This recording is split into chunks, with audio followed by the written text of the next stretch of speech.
എല്ലാവർക്കും നീത കിച്ചണിലേക്ക് സ്വാഗതം. ഇന്ന് നമുക്ക് കുമ്പളങ്ങ കൊണ്ട് ഒരു അടിപൊളി അപ്പം ഉണ്ടാക്കാം.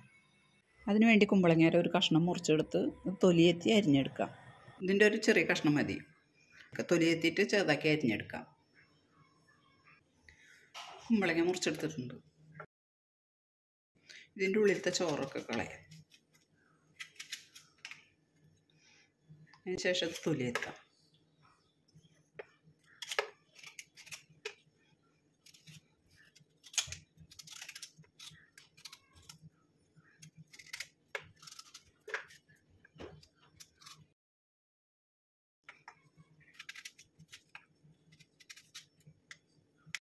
കുമ്പളങ്ങ അരിഞ്ഞെടുത്തതാണ്.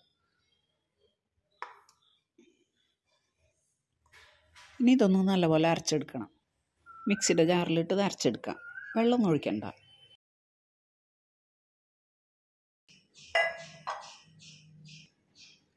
കുമ്പളങ്ങ അരച്ചത്.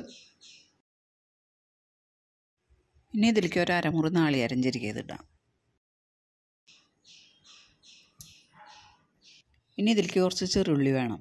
ഇതൊന്ന് ചെറുതാക്കി ഇടാം.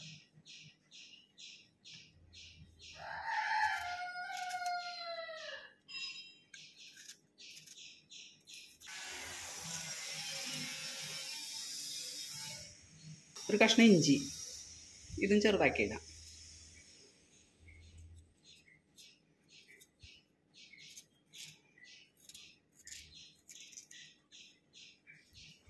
ഒരു 2 വേപ്പില, 2 പച്ചമുളക്. ഇതൊന്ന് അരച്ചു കൊണ്ടുവരാം. കുമ്പളങ്ങ നല്ലപോലെ അരഞ്ഞിട്ടുണ്ടല്ലോ. അപ്പം ഇനി ഇതൊന്ന് ഒതുക്കിയെടുത്താൽ മതി. പച്ചമുളകൊക്കെ നമ്മുടെ എരിവിനനുസരിച്ച് ഇടാം കേട്ടോ. എല്ലാം കൂടി ഒന്ന് ഒതുക്കിയെടുത്തുണ്ട്.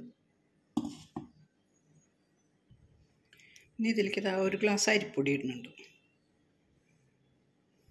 ഈ ഗ്ലാസ്സിൽ 1 ഗ്ലാസ് അരിപ്പൊടി. ഇനി അതിലേക്ക് നമ്മൾ നേരത്തെ കുമ്പളങ്ങയും നാളികേരമൊക്കെ അരച്ച് വെച്ചിട്ടില്ലേ, അതിടാം.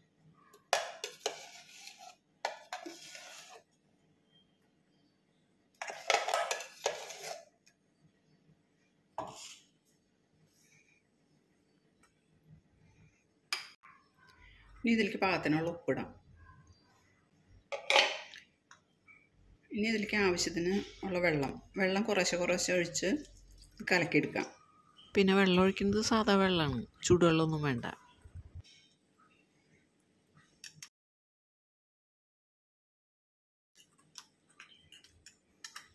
അരിപ്പൊടി ഞാനിവിടെ വറുത്ത് വെച്ചിട്ടുള്ള അരിപ്പൊടിയാണ്. ഇനിയിപ്പോൾ അരിപ്പൊടി ഇല്ലയെന്നുണ്ടെങ്കിൽ പച്ചരി വെള്ളത്തിലിട്ട് കുതിർത്തിയിട്ട് അതരച്ചിട്ടുണ്ടാക്കാം. അതല്ലാന്നുണ്ടെങ്കിൽ റവ കുറച്ച് സമയം വെള്ളമൊഴിച്ച് കുതിർത്തിയതിന് ശേഷം അരച്ചുണ്ടാക്കാം. ഇത് ഇഡ്ഡലി മാവിൻ്റെ പാകത്തിൽ കലക്കിയെടുക്കാം.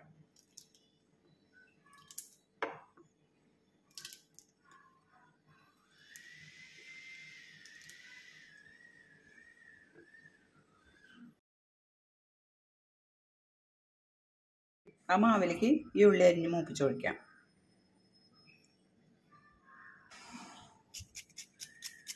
ഈ ഉള്ളി മൂപ്പിച്ചൊഴിക്കുമ്പോൾ അപ്പത്തിന് നല്ല മണവും ഒരു പ്രത്യേക ടേസ്റ്റും ഉണ്ടായിരിക്കും. പച്ചക്കറി കഴിക്കാൻ ഇഷ്ടമില്ലാത്ത കുട്ടികൾക്ക് ഉണ്ടാക്കി കൊടുക്കാൻ പറ്റിയൊരു പലഹാരം കൂടിയാണത്. കുട്ടികൾക്ക് ഇഷ്ടപ്പെടുകയും ചെയ്യും, നല്ല ഹെൽത്തിയുമാണ്. ഇത് കുറച്ച് വെളിച്ചെണ്ണ ഒഴിച്ച് മൂപ്പിച്ചെടുക്കാം. ഈ ഉള്ളി മൂപ്പിച്ചത് ഇതിലേക്ക് ഒഴിക്കാം.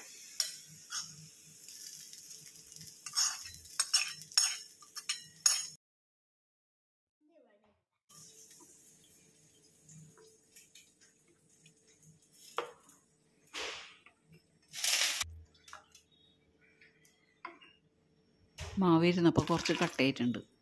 സ്വല്പം കൂടി വെള്ളം ഒഴിച്ചത് ലൂസാക്കാം.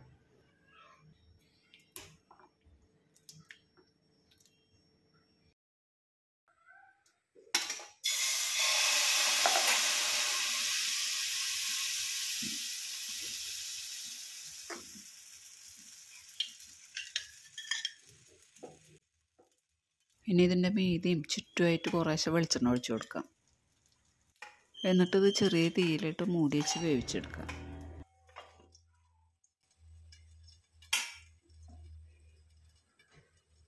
തീ കുറച്ചിട്ട് മൂടിയിടാം.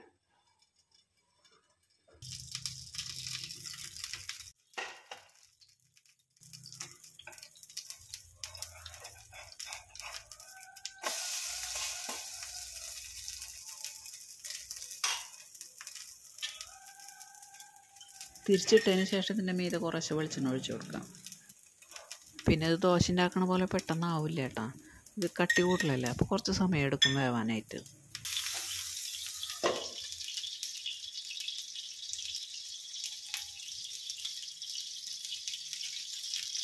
ഇത് തിരിച്ചിട്ടതിന് ശേഷം ഇതുപോലെ തീ കുറച്ചിട്ട് മൂടി വെച്ച് വേവിക്കണം.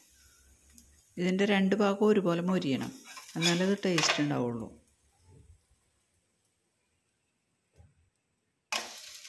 ഇത് നല്ല ടേസ്റ്റുള്ള അപ്പമാണ്. ഇത് ചിക്കൻ കറിയോ മസാലക്കറിയോ അങ്ങനത്തെ എന്തെങ്കിലും കറികളൊക്കെ കൂട്ടി കഴിക്കാൻ നല്ലതാണ്. ഇനി ഈ മാവിൽ കുറച്ചുകൂടി വെള്ളമൊഴിച്ച് മാവ് ലൂസാക്കിയിട്ട് ദോശ ഉണ്ടാക്കണ പോലെ കനം കുറച്ച് ഉണ്ടാക്കണമെങ്കിൽ ഉണ്ടാക്കുകയും ചെയ്യാം കേട്ടോ. പിന്നെ അതുപോലെ കനം കുറച്ച് ഉണ്ടാക്കണമെന്നുണ്ടെങ്കിൽ നമ്മൾ നേരത്തെ ഇതിൽ ഒതുക്കിയിട്ട നാളികേരമില്ലേ, അത് നല്ലപോലെ അരച്ച് ഒഴിക്കേണ്ടി വരും. വെളിച്ചെണ്ണ കുറച്ച് നല്ലോണം ഒഴിക്കണം.